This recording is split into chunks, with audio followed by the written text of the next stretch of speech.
जय हिंद दोस्तों, मैं हूं जितेंद्र दीक्षित। 4 PM महाराष्ट्र में आपका स्वागत है। दोस्तों, आज से ठीक एक महीने बाद 22 जनवरी को पूरी दुनिया की निगाहें अयोध्या पर लगी होंगी।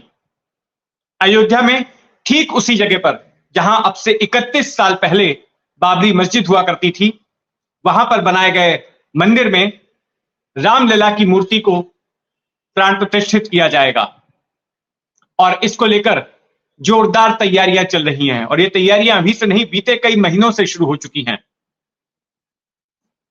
क्योंकि राम मंदिर का ही वो मुद्दा था जिसने बीजेपी को 2 सांसदों वाली पार्टी से देश की सबसे बड़ी पार्टी बना दी। और आज यही पार्टी देश में पूरे बहुमत के साथ में सत्तासीन है। पालनपुर अधिवेशन में, जब बीजेपी का 80 के दशक में जो पालनपुर अधिवेशन हुआ था, उसी में राम मंदिर के मुद्दे को लेकर जमीन पर उतरने का प्रस्ताव पास किया गया था। और फिर उसके बाद 1990 में लाल कृष्ण आडवाणी ने रथ यात्रा निकाली थी, जिसके बाद यह मुद्दा गरमाया और फिर बीजेपी ने बड़े ही आक्रामक तरीके से हिंदुत्ववाद को अपनाते हुए राम मंदिर आंदोलन को मजबूत किया था। और यही राम मंदिर का आंदोलन और ये हिंदुत्ववाद की विचारधारा ही बीजेपी के राजनीतिक ग्रोथ में एक बहुत बड़ा कारण बनी। अब जो 22 जनवरी का इवेंट है, 22 जनवरी को जो भी अयोध्या में होने वाला है, जो कार्यक्रम है, जो समारोह है, उसके लिए अब कई नामी गिरामी हस्तियों को वहां पर बुलाया जा रहा है। राजनीतिक जगत से, अध्यात्म के जगत से, फिल्म जगत से अमिताभ बच्चन और माधुरी दीक्षित भी वहां पर आ रहे हैं। उनको भी इनविटेशन भेजा गया है। और कोशिश यह भी है कि राम मंदिर के आंदोलन से जुड़े हुए जो तमाम लोग थे, उनको इस मौके पर बुलाया जाए। इस मौके पर लाल कृष्ण आडवाणी को भी न्योता भेजा गया है, जिन्होंने कि सोमनाथ से अयोध्या के लिए रथ यात्रा निकाली थी और फिर बिहार के समस्तीपुर में उनकी गिरफ्तारी हो गई अयोध्या पे पहुंचने से पहले ही। मुरली मनोहर जोशी को बुलाया गया है। हालांकि इनमें से दोनों लोग अपने सेहत के कारण आ पाएंगे या नहीं आ पाएंगे, इस बारे में भी सस्पेंस बना हुआ है। दिलचस्प बात यह है कि इस कार्यक्रम के लिए सोनिया गांधी को भी इनवाइट किया गया है, कांग्रेस अध्यक्ष मल्लिकार्जुन खड़गे को भी इनवाइट किया गया है और प्रधानमंत्री मनमोहन सिंह को भी इनवाइट किया गया है। कांग्रेस वो पार्टी रही है जो कि राम मंदिर मुद्दे को लेकर बीजेपी पर निशाना साधते रही है कि बीजेपी सांप्रदायिकता को बढ़ावा दे रही है, ध्रुवीकरण कर रही है, लोगों को आपस में लड़वा रही है।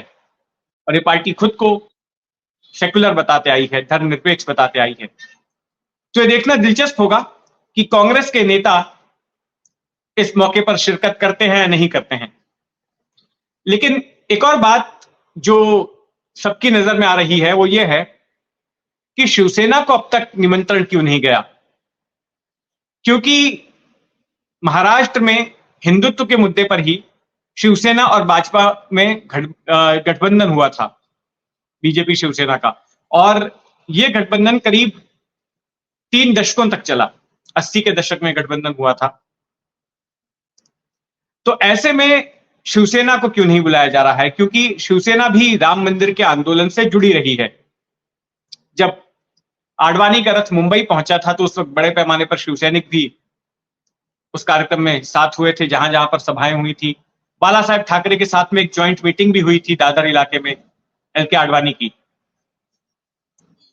और शिवसेना का यह दावा है कि 6 दिसंबर 1992 को जब अयोध्या में बाबरी मस्जिद तोड़ी गई थी तो उसमें शिवसैनिकों की भूमिका थी। दरअसल बाबरी मस्जिद गिराए जाने के बाद जो तमाम बीजेपी के नेता थे, उनका यह कहना था कि हमारी इसमें भूमिका नहीं है, हमने मस्जिद नहीं गिरवाई। तो उस वक्त में एक बीजेपी के नेता ने यह कह दिया कि यह शिवसैनिकों का काम हो सकता है। तो यहां मुंबई में बाला साहब ठाकरे ने मौके पर चौका दे मारा और कहा कि अगर ये मेरे शिवसैनिकों का काम है तो मुझे इस बात पर गर्व है। लेकिन इसको इस तरह से आगे जाकर प्रचारित किया जाने लगा कि मस्जिद शिवसैनिकों ने ही गिराई। और कुछ लोग ये तस्दीक भी करते हैं इस बात की कि उस वक्त उत्तर प्रदेश के शिवसैनिक मौजूद थे अयोध्या में बाबरी ढांचे के पास, महाराष्ट्र के शिव सैनिक जो है वक्त पर नहीं पहुंच पाए थे। दो गुट निकले थे महाराष्ट्र से शिव सैनिकों के। एक पूर्व मेयर नंदू साटम की अगुवाई में 70 पार्षदों का एक गुट निकला था ट्रेन से, और दूसरा गुट मनोहर जोशी जो कि पूर्व मुख्यमंत्री है महाराष्ट्र के, उनकी अगुवाई में निकला था एक गुट। तो जो नंदू साटम का गुट है, उनका ऐसा कहना है कि झांसी के पास उनकी ट्रेन पर पथराव हो गया और उसके बाद उनकी ट्रेन लेट हो गई, और फिर जब तक वो अयोध्या पहुंचते तब तक दोपहर का वक्त था, बाबरी ढांचे को गिराया जाना शुरू हो चुका था। मनोहर जोशी अगले दिन पहुंचे, ऐसा नंदू साटम का कहना है। मैंने जब अपनी किताब बॉम्बे आफ्टर अयोध्या के लिए इंटरव्यू किया था नंदू साटम का, तब उन्होंने तमाम बातें बताई थी। अच्छा, इसके बाद 2014 में जब शिवसेना और बीजेपी में खटास आ गई और दोनों ने अलग अलग मिलकर चुनाव लड़ा, तो शिवसेना हमेशा से ये दावा करती रही कि बीजेपी ने राम मंदिर आंदोलन के नाम पर वोट तो जुटाए, लेकिन राम मंदिर को बनवाने के लिए कुछ नहीं कर रही है।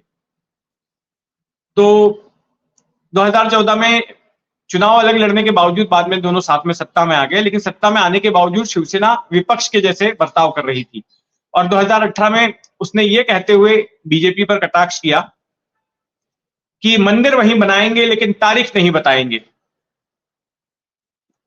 लेकिन कुछ दिनों बाद ही सुप्रीम कोर्ट का ऑर्डर आ गया और फिर उसके बाद तारीख भी मुकर्रर हो गई, अब मंदिर बन रहा है। लेकिन शिवसेना को निमंत्रण नहीं दिया गया है, इस पर संजय राउत का अपना अलग तर्क है।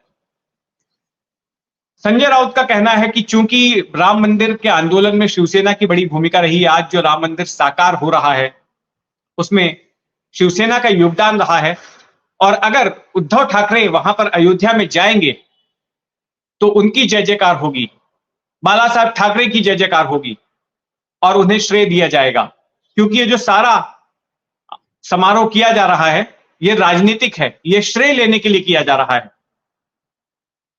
लेकिन राउत का कहना है कि ये राजनीतिक समारोह हो जाने दीजिए, उसके बाद हम वहां पर एक धार्मिक उत्सव मनाएंगे। शिवसेना ठाकरे गुट की ओर से एक धार्मिक उत्सव मनाया जाएगा, भले ही इन्होंने हमको नहीं बुलाया है, क्योंकि इनको डर है कि इसका क्रेडिट हमको मिल जाएगा। तो ये रुख है, लेकिन अभी भी निमंत्रण बांटे ही जा रहे हैं। तो पता नहीं कि हो सकता है थोड़े वक्त में निमंत्रण पहुंच भी जाए उद्धव ठाकरे को, लेकिन अब तक तो नहीं मिला है। और उसी आधार पर संजय राउत ने बात कही है। तो देखते हैं कि आगे किस तरह का बिल्डअप इस मामले में होता है। महाराष्ट्र से भी बड़े पैमाने पर बीजेपी के कार्यकर्ता, बीएचपी के कार्यकर्ता, संघ परिवार के कार्यकर्ता रवाना होने वाले हैं अयोध्या के लिए।